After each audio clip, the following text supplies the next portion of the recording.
kita sudah belajar tentang 7 apa?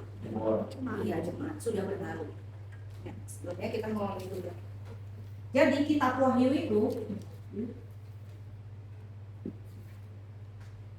dibagi menjadi 3 bagian.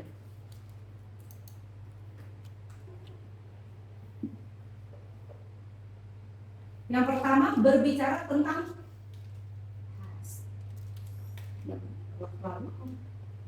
present, yang sekarang. Yang ketiga adalah yang akan datang. Wahyu berbicara past itu artinya yang sudah lalu. Mengenai apa? Kalau yang lalu itu tentang Tuhan Yesus. Tuhan Yesus sudah lalu kan? 2000 tahun yang lalu. Ini tentang Yesus. Kalau yang sekarang berbicara tentang apa? Tentang gereja, 7 jemaat. Ini berbicara tentang sekarang. Karena apa? Ini sekarang sedang kita jalanin kan? Ngomongin gereja nih. Nah, kalau future yang akan datang ngomongin apa? Iya, ngomongin apa? Hari Tuhan. Hari Tuhan itu yaitu penghakiman.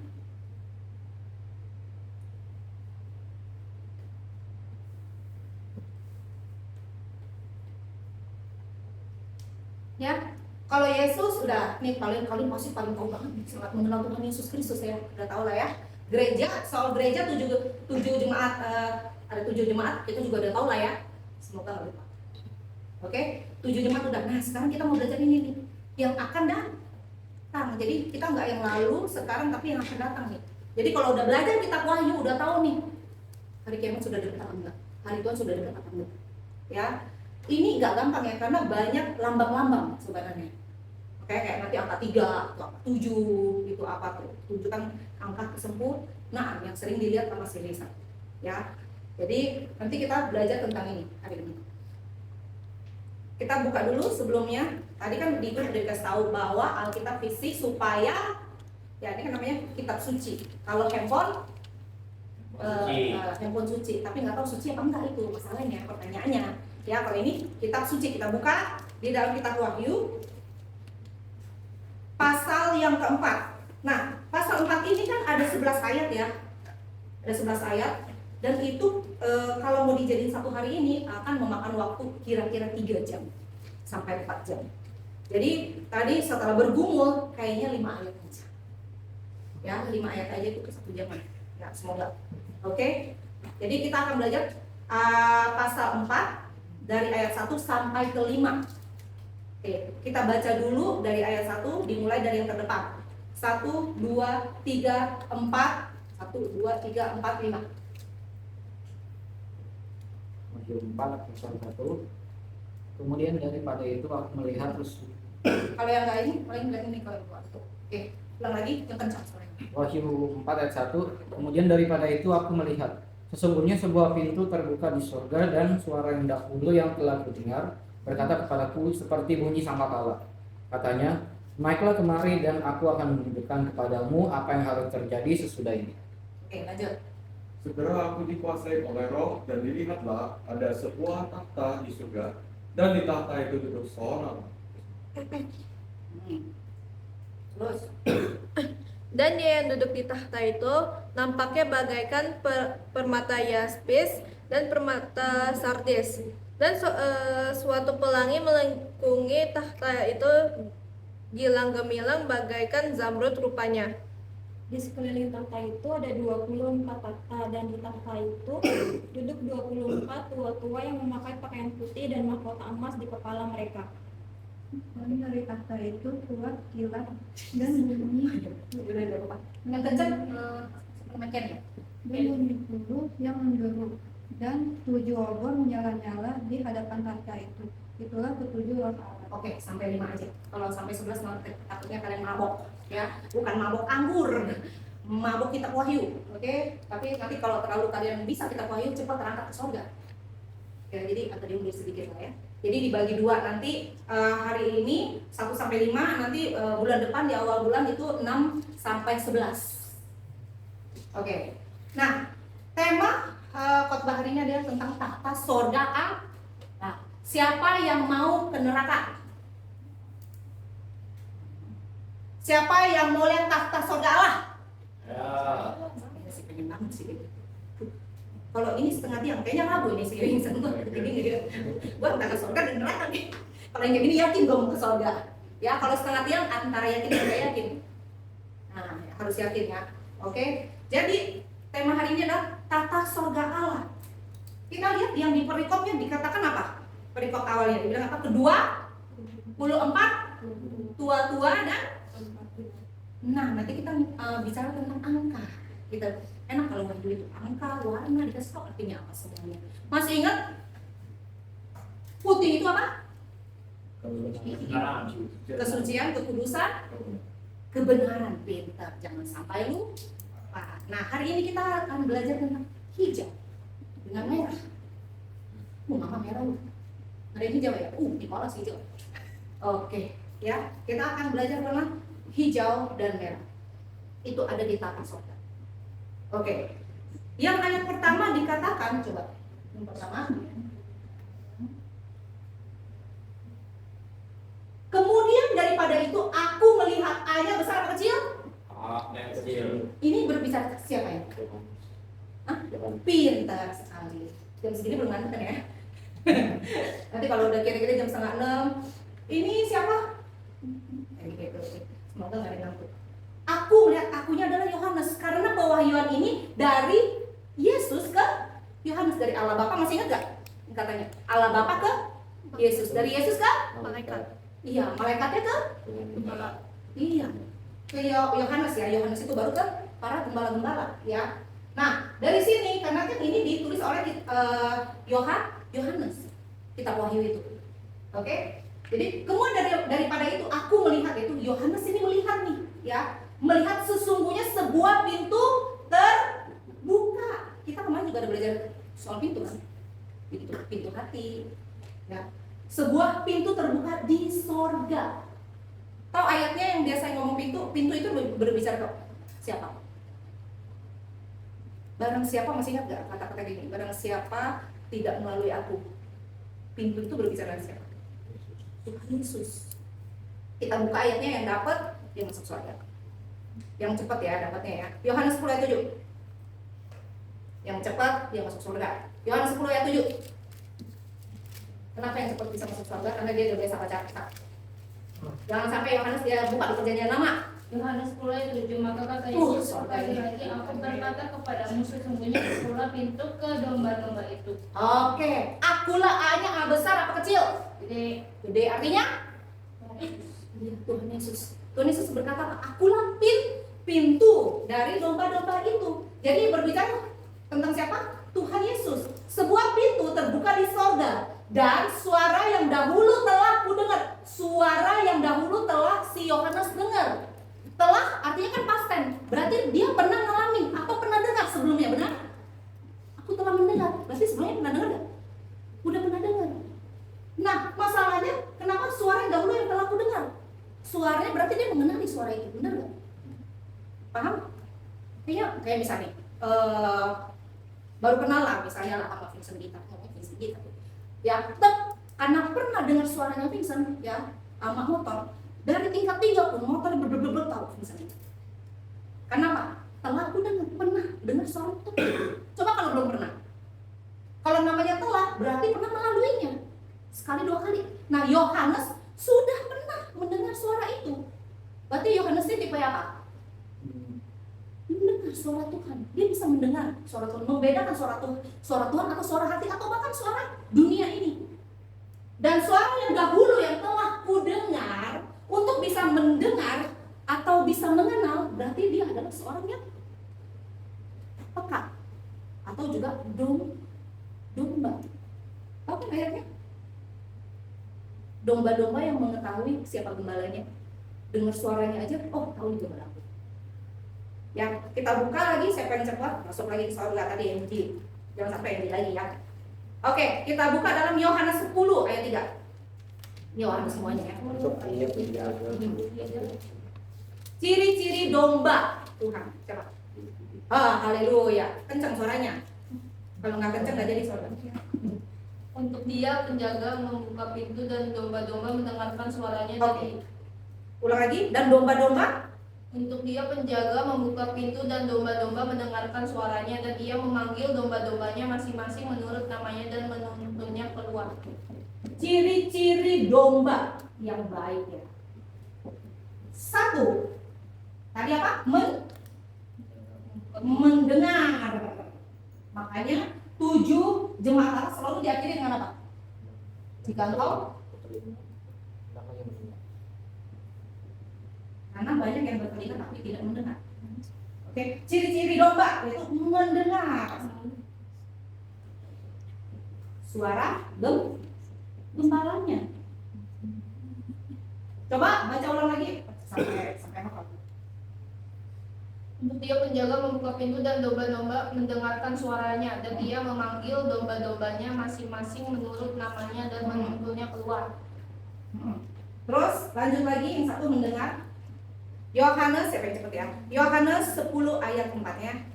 Jika semua dombanya telah dibawanya keluar, ia berjalan di depan mereka dan domba-domba itu mengikuti dia karena mereka mengenal suaranya. Oke.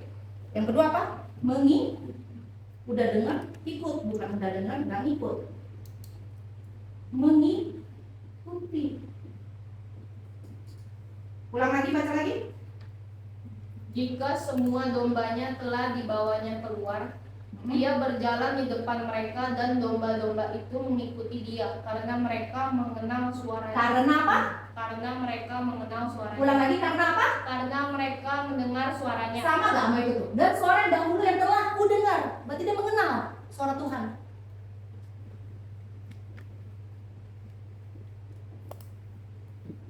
Mengenal suara si gembala. Ini ada ciri-ciri, kita koreksi diri kita. Ada gak di sini? Oke, lanjut lagi. Yohanes 10 ayat 14 dan 16. 14 dan 16. Akulah gembala yang baik dan aku mengenal domba-dombaku dan domba-dombaku mengenal aku. Sama seperti Bapa mengenal aku dan aku mengenal Bapa dan aku memberikan nyawaku bagi domba-dombaku. Ada lagi padaku domba-domba lain yang bukan dari kandang ini. Domba-domba itu harus kutuntun juga dan mereka akan mendengarkan suaraku dan mereka akan menjadi satu kawan dengan satu gembala.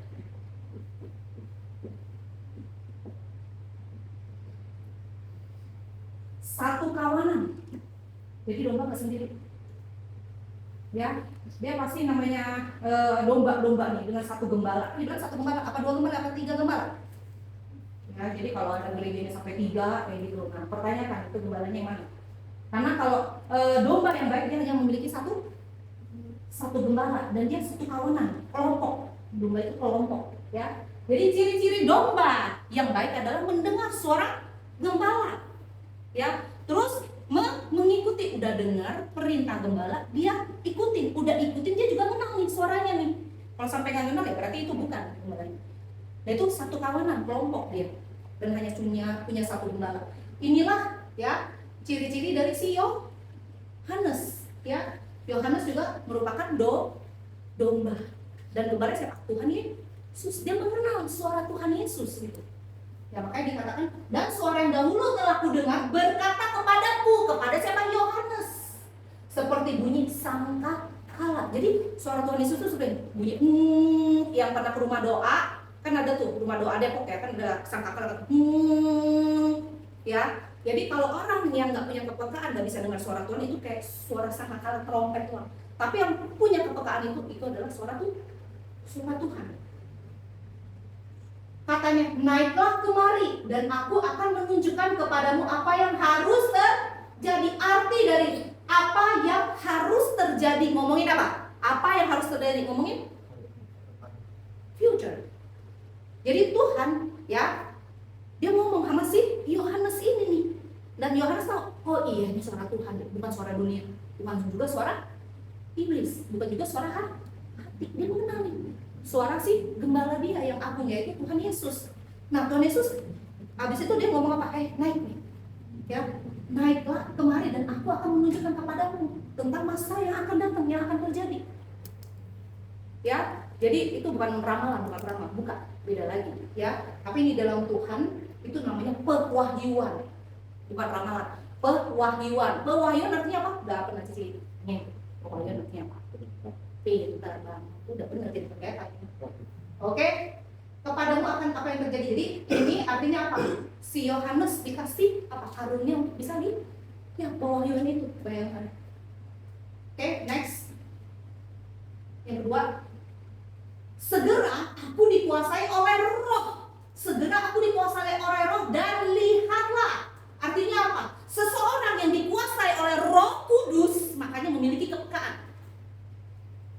Satu, penglihatan. Kedua, ya, lihat yang dikasih oleh Tuhan Yesus kepada si Yohanes apa?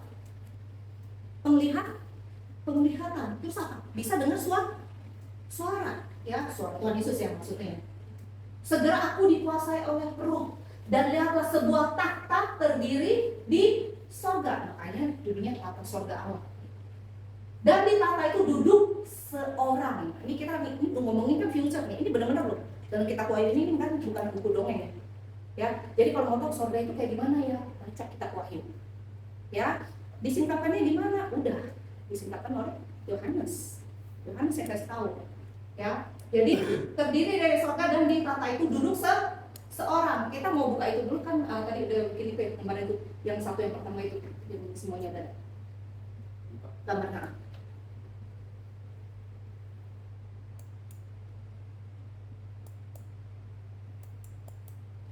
Bukan. Yang gambar langsung tek. Oke, ini kita lihat nih. Coba deh yang pertama punya. Ini kan yang ini. Nah, ini. Oke, ini kan kita ngomongin apa nih? Ngomongin tata sorga yang perikopnya apa? 24, tua-tua dan tatah kan. Nah, di tengah-tengah itu ada gambar satu lagi deh. Yang pertama itu tuh, bukan ini. Ya, itu belum yang satu full ya. Oh di HP udah nggak apa-apa. Jadi ini sebenarnya di tengah-tengah kalian kelihatan nggak nih? Yang tengah-tengah ini, yang bulat ini. Ya, itu sebenarnya bangku dari Tuhan Yesus itu sendiri dan dikelilingi oleh. Nah, ini gambaran nih. 24 tahta dan 24 tua-tua. Ini gambaran surga ya. Oke. Masuk lagi ke ayat yang tadi lagi sebelumnya. Ayat.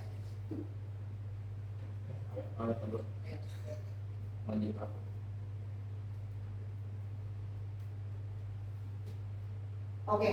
Di sini kan dikatakan sebuah kata terdiri di sorga dan di tahta itu duduk seorang dan dia yang duduk di tahta itu nampak bagaikan apa? Permata yaspis. Nih ada nih pengertiannya nih. Dia yang duduk di tahta itu nampaknya seperti apa?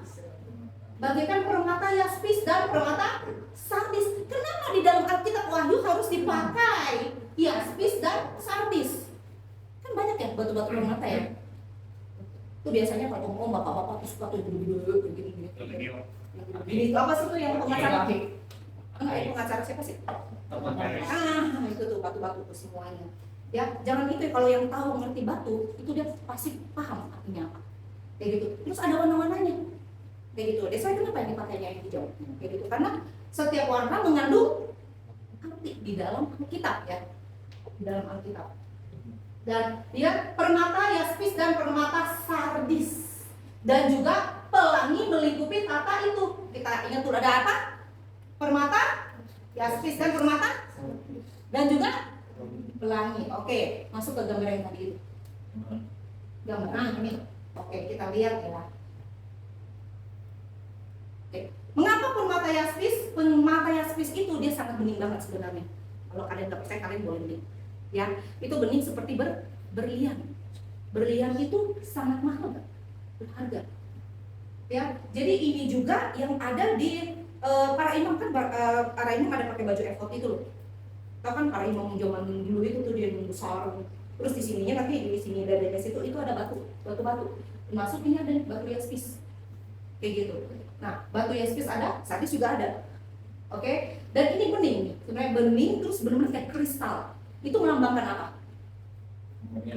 Kemurnian, kesucian ilahi, kesucian Allah. Oke, sudah paham? Nanti ditanya lagi. Dan permata sardis, kenapa? Karena permata sardis warnanya merah. Merah melambangkan darah Yesus. Ingat, merah melambangkan darah Yesus. Makanya dipakai permata sardis. Artinya apa? Kenapa jadi permata yapis dan sardis? Ya, kemuliaan Allah ada di jemaat melalui penembusan darah Yesus. Makanya kenapa baju kebesaran si imam-imam pakai itu? Selalu ada merahnya. Kenapa? Itu artinya lambang dari darah Yesus, penebusan darah Yesus kepada umat manusia yang berdosa. Oke. Dan pelangi. Nah, ini kalau yang udah Bible study. Apa arti dari pelangi? Pinter banget, aduh. Ya, perjanjian Allah dengan siapa? Nabi Nuh. Iya. Perjanjian tentang apa? Untuk tidak mengeluarkan tidak menjatuhkan air bah. Airnya jatuh. Itu kayak Untuk tidak menghukum umat manusia dengan air lagi. Jadi kalau hujan banjir cuma tutupin atap rumah itu masih belum air bah. Kalau air bah sampai apa? Sampai gunung Ararat masih ini enggak tuh? Itu setinggi itu. Sampai di atas rumah aja udah banyak korban. Ya kan? Apalagi sampai setinggi gunung. Ya. Jadi kalau kalian lihat nih, iya ada pelangi. Ya, berarti itu artinya apa? Iya, perjanjian. Tuh pas lihat, oh iya nggak boleh, gue udah murka nih, udah murka pengen hujan kasih air bah lagi. Pas saya pelangi, oh iya, aku ingat dengan hambaku yang setia yaitu makanya nggak jadi air bah. Ya, jadi pelangi melambangkan perjanjian Allah dengan Nuh, sama dengan perjanjian Allah Bapa kepada umat manusia. Bagi siapa yang percaya kepada anaknya yang tunggal itu Tuhan Yesus Kristus, maka dia akan dibenarkan. Jadi pelangi itu melambangkan apa? Perjanjian Allah. Allah mengingat perjanjiannya. Karena Allah tidak pernah berdusta, Allah tidak pernah gagal, Allah tidak pernah lalai dalam rencananya. Paham ya? Oke, coba diulang lagi. Permata yaspis artinya apa? Kemudian dan kesucian. Pintar sekali. Permata sardis kenapa? Darah disebut Yesus. Darah Yesus. Jadi permata yaspis dan sardis artinya apa kalau digabungkan? Ya, kemuliaan Allah ada di tengah-tengah umat melalui karya penembusan Yesus Kristus dengan darah Yesus. Pelangi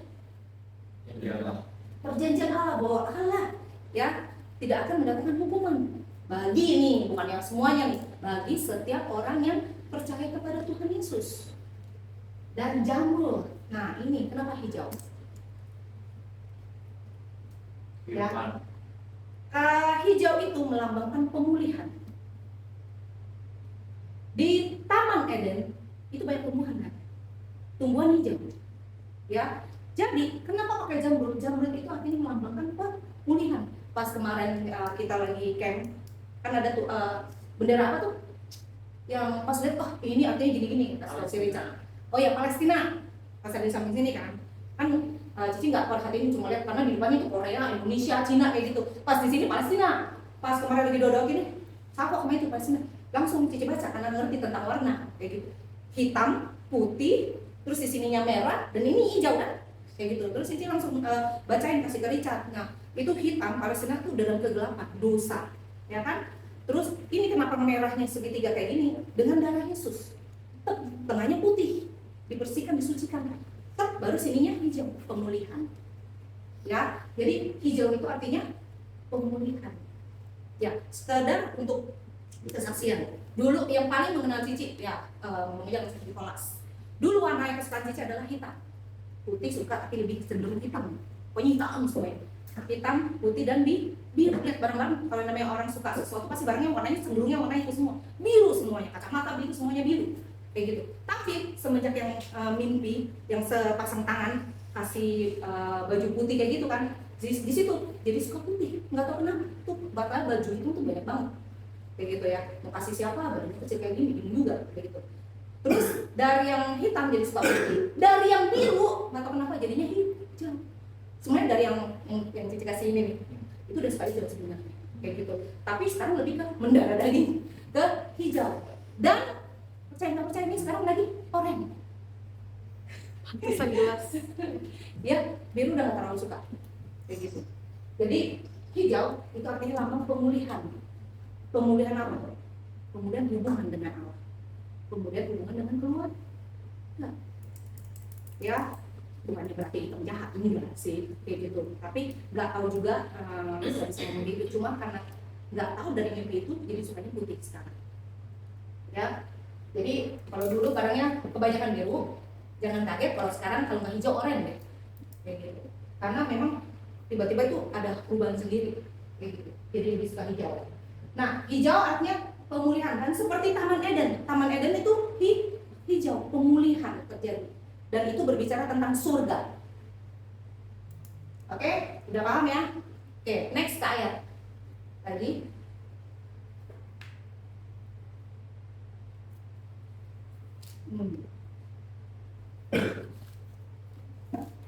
Dan suatu pelangi, kayak tadi tuh pelangi melambangkan tentang perjanjian ya. Allah dengan umatnya melalui Yesus Kristus melingkupi tata itu gilang gemilang bagaikan jamrut, rupanya jamrut tuh pemulihan ya, sudah artinya. Dan sekeliling tata itu ada 24 takhta. Yang tadi gambar itu kelihatan nggak tadi?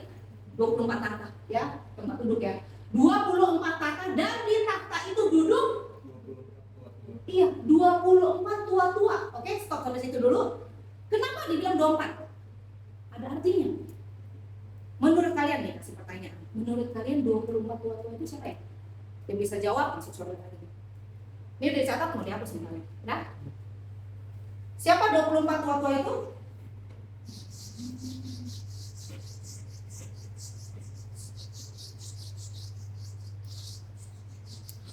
Mari masuk surga. Siapa 24 tua-tua itu?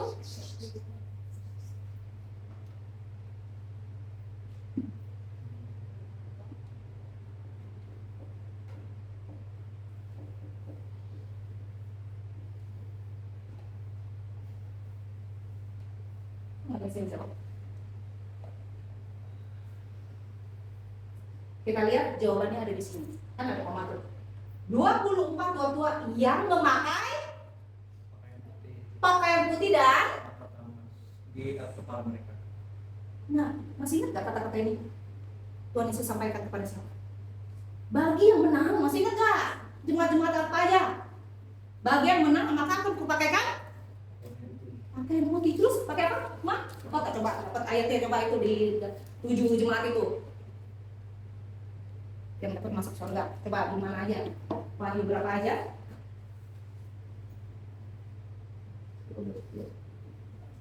Wahyu berapa aja?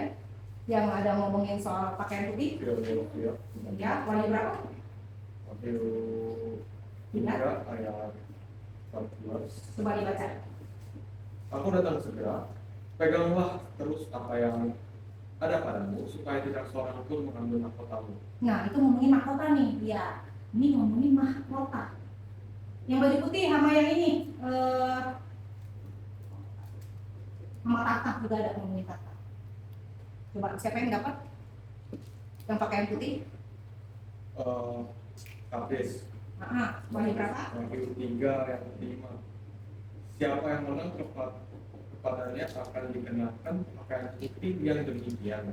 Aku tidak akan menghapus namanya dari kitab kehidupan, melainkan aku akan mengaku namanya di hadapan Bapa. Bagi siapa yang menang. Oke, sekarang siapa yang bisa dapat untuk ngomongin takhta? Kan ya ada mahkota. Terus ini Jemaat di Laodikia. Terus medium Barang siapa menang, ia akan kududukan bersama-sama dengan aku di atas takhta. yang Wahyu berapa? Wahyu 3 Ayat Wahyu 3 ayat 21. ini tentang takhta. Kenapa belum katakan tadi 24 tutunya duduk di takhta.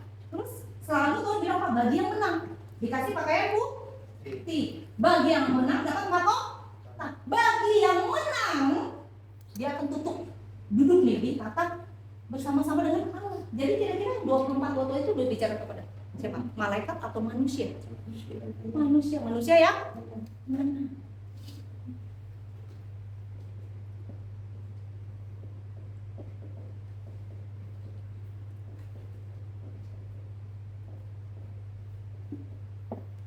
Nah, jadi kalau kita menang nih, kita masuk ini.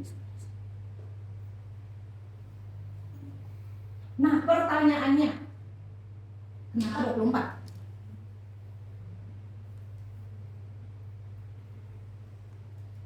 Ya, 24 itu hasil dari 2 kali 12. 2 kali 12 berapa? 24. 12 itu kalian masih ingat berbicara tentang apa? Murid Yesus ada berapa?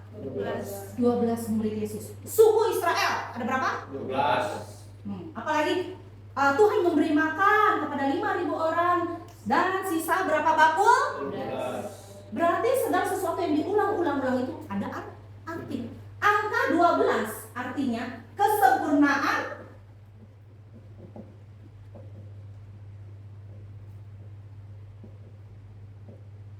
pemerintahan Allah.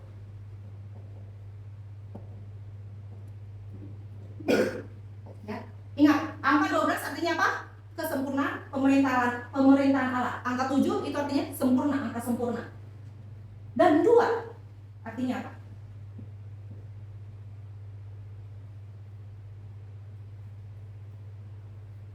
Allah kita Allah Tritunggal, ada 3 oknum. Yang pertama siapa? Allah Bapa. Yang kedua? Ketiga? Jadi kalau kedua siapa? Yesus. Oknum kedua Yesus. Jadi artinya nih kalau digabungkan angka 24 dari 2 kali 12 artinya kesempurnaan pemerintahan Allah. 2 artinya oknum kedua yaitu Yesus Kristus. Jadi kesempurnaan pemerintahan ya yang dilakukan oleh Yesus Kristus.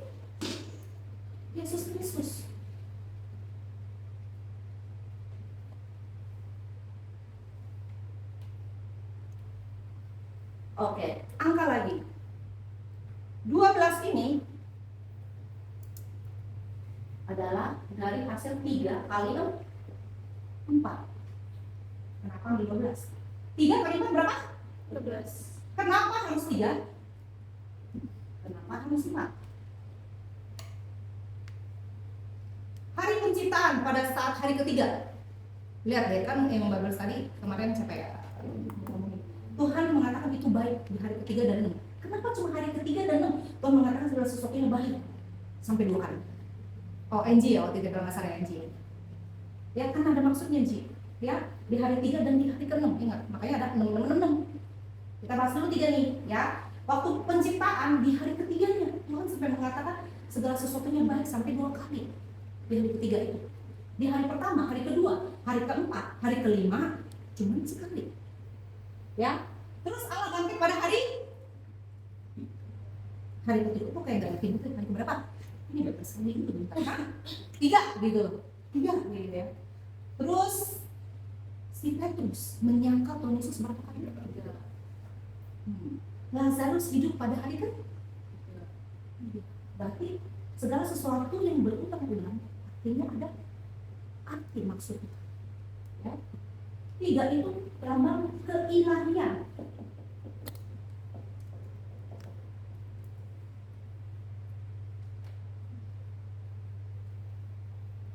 4. Kenapa 4? 4 itu termasuk hari penciptaan. Hari keempat Tuhan menciptakan apa? Ini kalau sampai nggak bisa hari keempat Allah menciptakan Yesus. Benar-benar penerang langit. Harus nyantek ya. Gini-gini Cici matanya cepet loh. Ya, bukan hanya otaknya yang cepet, ini semuanya bekerja dengan baik. Ya, 4 itu hari penciptaan, yaitu benda-benda penerang yang baik. Penerang loh. Artinya apa? Ada? Iya, penerangan. Kalau di Cina, orang Chinese bilang 4 itu nggak bagus. Mati. Benar gak Pak? Artinya mati kan? Tapi di dalam Tuhan, dalam Alkitab 4 itu baik. Kenapa? Benda penerang itu diciptakan di hari keempat. Ya, jadi makanya Tuhan selalu menutup dengan kata semuanya baik. Hari pertama baik, itu baik. Hari ketiga double baiknya. Hari keempat baik. Ya, jadi jangan lagi percaya mitos-mitos. 4 itu mati. Di mana lo ngomongnya? Dan nenek moyang lagi percaya. Paham? Kalau kayak gitu nanti Allah penciptanya hari ke 1, kedua, 3, 4-nya nggak ada nih, lompat. Langsung 5. Ya. 4 itu Tuhan menciptakan benda beneran dari yang gelap loh. Terang artinya kebaikan nggak? 4 itu berarti. Jadi 3 kali 4 nih penciptaan ini. Jadi kalau kalian digabungin jadinya apa? Aduh, kelihatan nggak? Artinya apa? Penciptaan yang dilakukan oleh keilahian, artinya apa? Allah. Penciptaan yang dilakukan oleh Allah itu sendiri. Dan ini 12 berbicara apa? Kesempurnaan pemerintahan Tuhan Yesus. Tuhan Yesus itu ilahi, Allah itu sendiri. Udah paham sekarang? Atau pusing? Kalau papa lihat apa ini seneng ya? Paham nggak? Sampai sini? Atau tambah pusing? Paham? Oke, lanjut. Kita lihat lagi. Dan dari tahta itu keluar kilat dan bunyi guru yang menderu. Pada saat kalian baca ayat ini, kalian mengingat sesuatu nggak yang terjadi pada saat apa? Ada bunyi, gemuruh, petir, apa? Pada saat kapan? Nah, itu namanya kenapa sih kayak agak ragu-ragu gitu masuk surganya? Hah? Gunung Sinai. Gunung Sinai kenapa tuh? Setelah dipanggil oleh Allah untuk naik ke atas gunung. Iya, waktu Allah memberikan hukum-hukumnya tuh di gunung sih. Nah, yang terjadi tuh gemuruh waktu itu kan sama si Mehmet tuh, baru tadi Meh. Ya kan, tolong gambarkan yang terjadi di atas Gunung Sinai, ya. Ya ini nih, ya. Dari tahta itu keluar kilat dan bunyi guru yang menderu dan 7 obor menyala-nyala. Obor menyala-nyala di hadapan tahta itu. Coba ke gambar. Oke, ini tadi sudah. Ini. Yang pertama udah. Ini yang obor. Ini obor. Kita udah pernah belajar ya, kalau api itu melambangkan apa?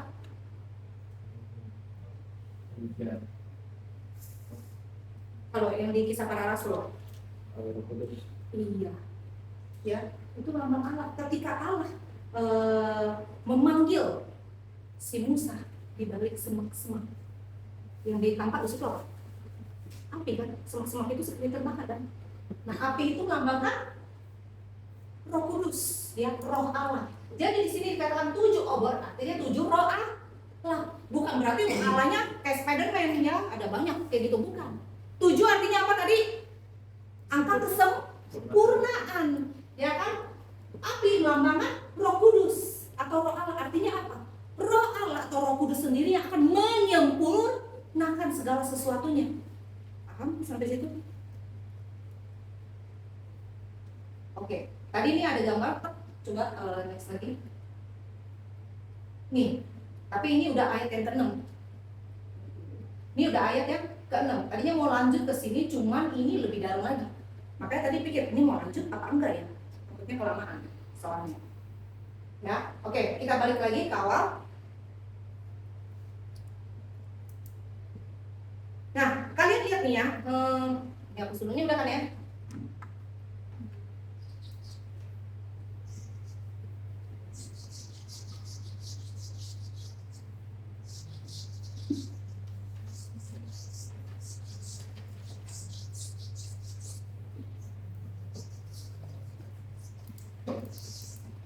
Oke, coba di ini dulu, di slide-nya dimatiin dulu, mau tes.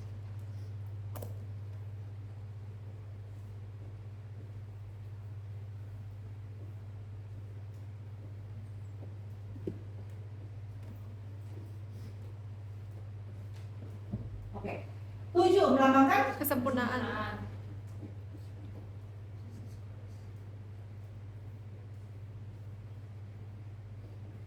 3 Keahlian. keahlian, Ilahian. keilahian. 4 Hari penciptaan.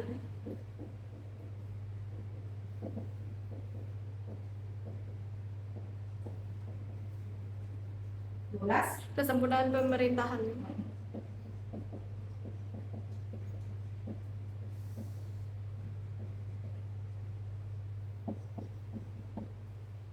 Oke, karena ini waktunya masih cukup, kita lanjut aja dulu ya, yang laut tadi. Tadi kira sampai 5, jadi kita lanjut.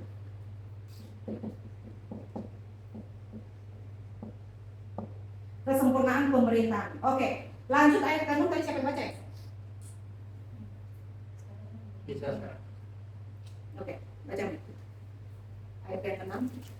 Ayat yang ke-6. Tadi pikiran sampai ke-5, tapi kami masih ini dulu kita lanjut ke-6.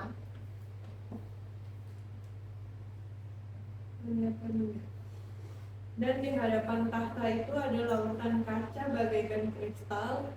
Di tengah-tengah tahta itu dan di sekelilingnya ada 4 makhluk penuh dengan mata di sebelah muka dan di sebelah belakang. Oke, stop ya. Kita sampai 6 aja lah ya. Nanti mau.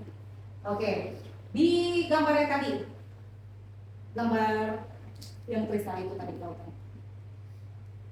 Oke, diperbesar. Oke. Ini lautan kaca bagaikan kristal. Pasti ada simbol lagi. Coba baca ini sekali lagi kencang ya. Dari awal. Heeh. Dan di hadapan tahta itu ada lautan kaca bagaikan kristal. Di tengah-tengah tahta itu dan di sekelilingnya ada 4 makhluk penuh dengan mata di sebelah muka dan di sebelah belakang. Oke, lautan kaca. Kalian kalau ngomongin soal laut, ingat cerita kisah tentang siapa? Terus? Musa. Oke, tanya Pak ya. Siapa? Musa tentang apa? Musanya? Membelah. Bangga juga jadi gembala nih, berarti lulus surga. Sedih loh bagi gembala ya, udah bagus tadi nggak bisa jawab, aduh Tuhan gue gagal nih kayaknya. Ini remedial lagi umat gue. Paham nggak? Tapi kalau bisa jawab itu suatu kebanggaan sih, ya. Nah, di sini kalau laut, benar, Musa membelah laut apa? Ya, laut merah atau berau, ya. Jadi ini ngomongin tentang lautan kaca itu laut apa? Laut yang dilalui oleh Musa. Karena pada saat itulah melambangkan kalau bangsa Israel sudah menang, kan udah melewati, ya kan udah lewatin. Setelah itu baru bangsa Mesirnya ditenggelamkan oleh lautan. Oke, kita mau buka yang cepat, masuk cepat. Coba buka di dalam Wahyu 15. Wahyu 15 ayat 2 sampai 4 dibaca. Wahyu 15 ayat 2 sampai 4. Nanti kalau kamu nanti ada terjemah lagi, nanti kalau nanti Melisa, Angie sama si Sarin bengong. Dan aku melihat sesuatu bagaikan lautan kaca bercampur. Nah, ulang lagi. Dan aku melihat Sesuatu bagaikan lautan kaca Lautan bercampur api. terus Dan di tepi lautan kaca itu berdiri orang-orang yang telah mengalahkan binatang itu dan patungnya dan bilangan namanya. Pada mereka ada kecapi Allah dan mereka menyanyikan nyanyian Musa, hamba Allah, dan nyanyian anak domba. jadi laut kaca menggambarkan apa? Tadi yang saya ngomongin. Bisa. Ini aku ngomongin.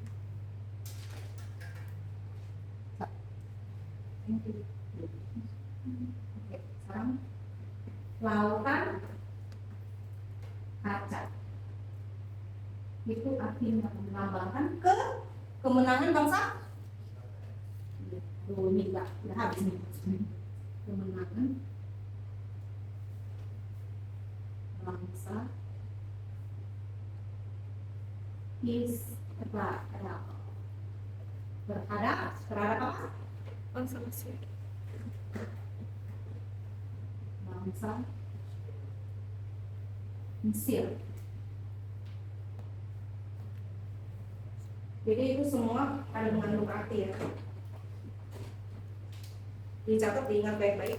Lautan kaca artinya kemenangan bangsa Israel terhadap bangsa Mesir. Dan baca lagi tadi setelah lautan itu ada apa lagi? Biar diterjemahkan. Di tengah-tengah tahta itu dan di sekelilingnya ada 4 makhluk penuh dengan mata. Oke, stop sampai situ. 4 makhluk penuh dengan mata. Yang cepat masuk surga. Yehezkiel, coba. Yehezkiel 1. Nah, ini kalau kebanyakan kayaknya. Gak usah deh. Yesaya 6. Yesaya 6 ayat 2 sampai 3.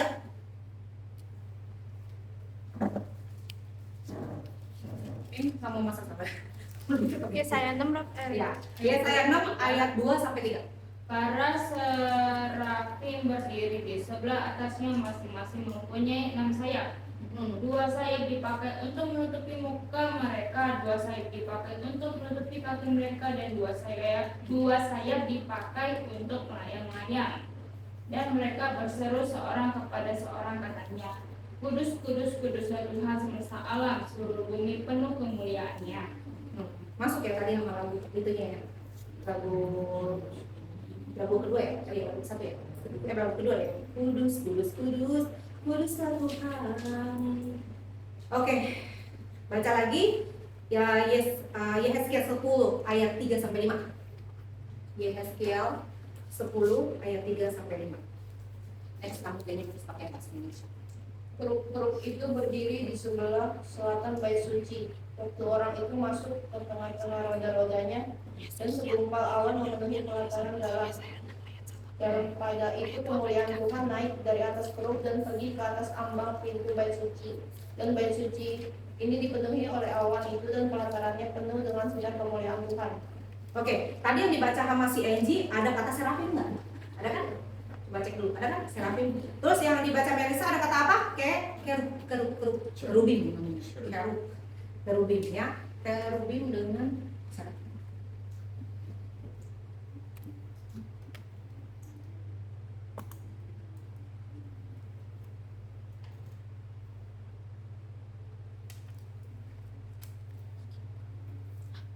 Nah, ini mungkin agak susah ini karena ini ada dalam perjanjian lama dan ada di dalam kenapa kitab Imamat di skip?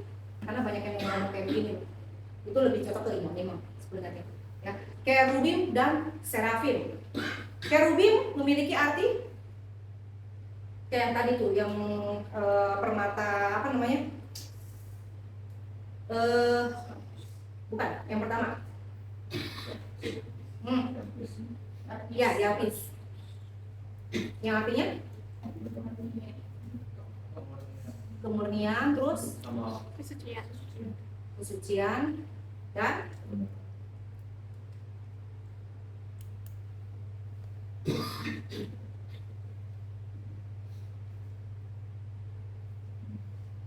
kemurnian. Bisa ini kalau mencakup kemurnian.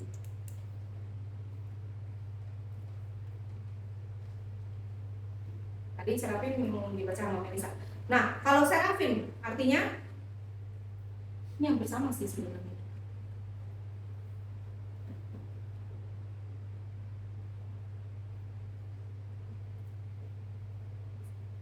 Ini ngomongin tentang Allah ya.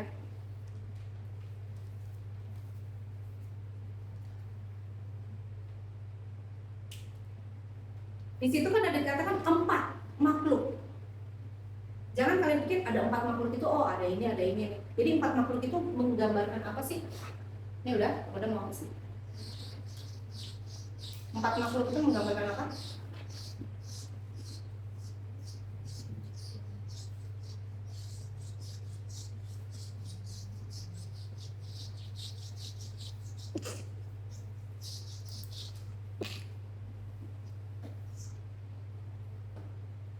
Empat makhluk itu menggambarkan kerubim dan serafim, yaitu apa? Kemuliaan, kemurnian, kesucian ilahi atau Allah.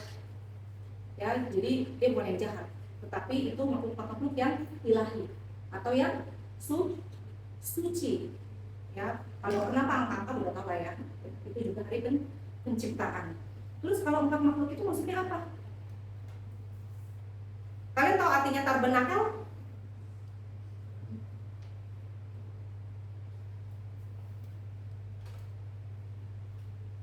Kalau dia benih nggak tahu. Tabernakel itu apa? Rumah Tuhan. Ya, dulu dibilang kayak suci sebelum jadi rumah Tuhan. Nah, waktu sebelum pemerintahan Raja Daud, rumah Tuhan itu kan berupa kemah, masih ingat nggak? Terus Daud merasa ada kerinduan membangun rumah Tuhan. Lalu dilanjutin oleh anaknya Salomo. Jadi sebelum Daud punya kerinduan untuk bangun rumah Tuhan itu cuma kemah. Tuh, betapa low profile-nya Allah kita. Ya, namanya kemah. Jadi yang saya serahkan itu dia mau ke tanah Kanan kan. Jadi jalan ke sini, nanti kemahnya dicopotin, terus nanti sampai sini ditancapin lagi, mereka berdoa di sana lagi. Terus nanti dibuka lagi, ngerti gak? Jadi Allah kayak berpindah-pindah rumahnya. Ya, lalu si Daud punya kerinduan. Aku aja tinggal di rumah yang mewah, payu-payun dari pohon aras. Masa rumah Tuhanku cuma kemah? Itu Daud bisa berpikir kayak gitu untuk Tuhannya. Ya kan? Tuhan aja nggak memikirkan untuk diri dia sendiri, tapi seorang Daud memikirkan Tuhan sampai segitunya. Ya, makanya kenapa Daud itu berkenan di hati Allah, karena dia memikirkan Allah. Gak semua orang mikirin Allah, kebanyakan mikirin diri sendiri. Nah, tabernakel itu adalah rumah Tuhan yang udah berupa bangunan. Ya.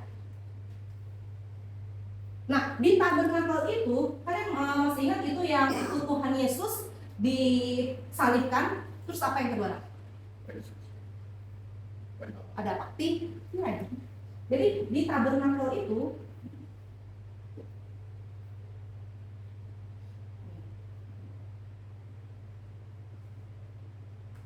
masih ingat yang dalam jemaat yang dikatakan menjadi pilar? Nah, ini yang terkoyak loh yang waktu Tuhan Yesus disalibkan itu. Itu kan di tabernakel, di rumah Tuhan. Waktu Tuhan Yesus disalibkan langsung terbelah kan?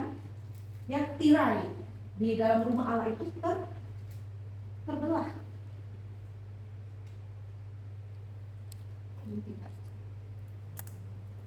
Di tabernakel. Anda bukan begitu pintar gambar, ya udah bisa di tabernakel. Dan ini tirai yang terbelah. Nah, ini di sudut-sudut ini nih, ini yang berbicara 4 ini binatang ini. Kita masuk lagi ke yang tadi yang ini, ke sini. Kan tadi ada dibilang kalau bahwa umat Tuhan yang dibaca oleh siapa? Si tadi saya tadi ya. Apa Angie yang ada di tepian itu?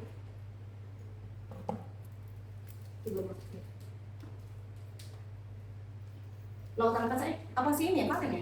Yang lautan kaca Yang itu nggak sih yang pasal 15? Yang orang berdiri di tepian itu Apa ya? Apa yang baca? Nah, ini kan lautan kaca ini berbicara tentang kemenangan. Jadi bagi kita sebelum masuk ke sini ya, sorry. Sebelum masuk ke sini kita lihat bagi siapa yang menang, ya, maka mereka akan melewati ini namanya lautan kaca. Jadi memiliki kemenangan di dalam Tuhan. Bagi yang menang. Untuk bisa ngelewatin ini menjadi umat pemenang maka harus apa? Mematikan keinginan daging. Baru bisa lautan kaca seperti ini. Ya, nah itu nanti baru masuk ke sini tabernakel. Nanti kita akan pengulangan lagi di awal bulan ini. Ini sebenarnya agak dalam sih. Nah, di sini kan yang kemarin kita ngomongin tiang-tiang pilar.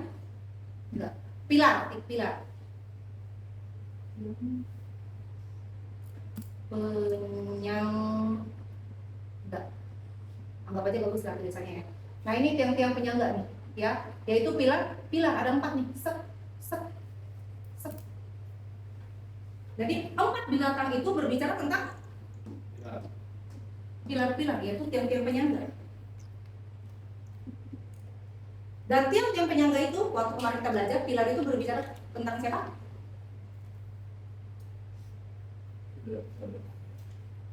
Berbicara apa? Ya kita sendiri. Dan apa yang dijadikan pilar itu? Nah, itu dia. Jadi ini berhubungan nih sama yang ayat sebelumnya tuh, yang jemaat-jemaat sebelumnya, ya. Jadi 4 binatang itu berbicara tentang 4 pilar atau 4 tiang penyangga di rumah Tuhan tabernakel. Ya, bagi siapa yang menang jadi pilar itu. Jadi ini kita nih.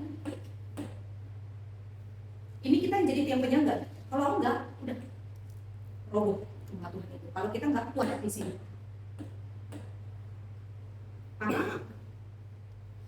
Sampai sini ada yang bingung? Ini soalnya masuk pengajaran yang agak berat. Gimana nggak berat? Ini ngomongin tentang sorga. Ya, ini ngomongin tentang sorga. Nyiapin ini juga nggak mudah sebenarnya.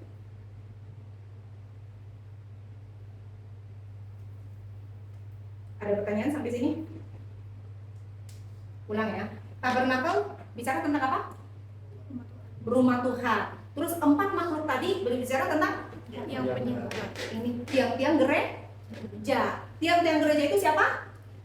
Kita sendiri. Nah, ini nanti mau apa nih? Retak, hancur nih tergantung siapa nih? Tergantung Tuhan. Ya.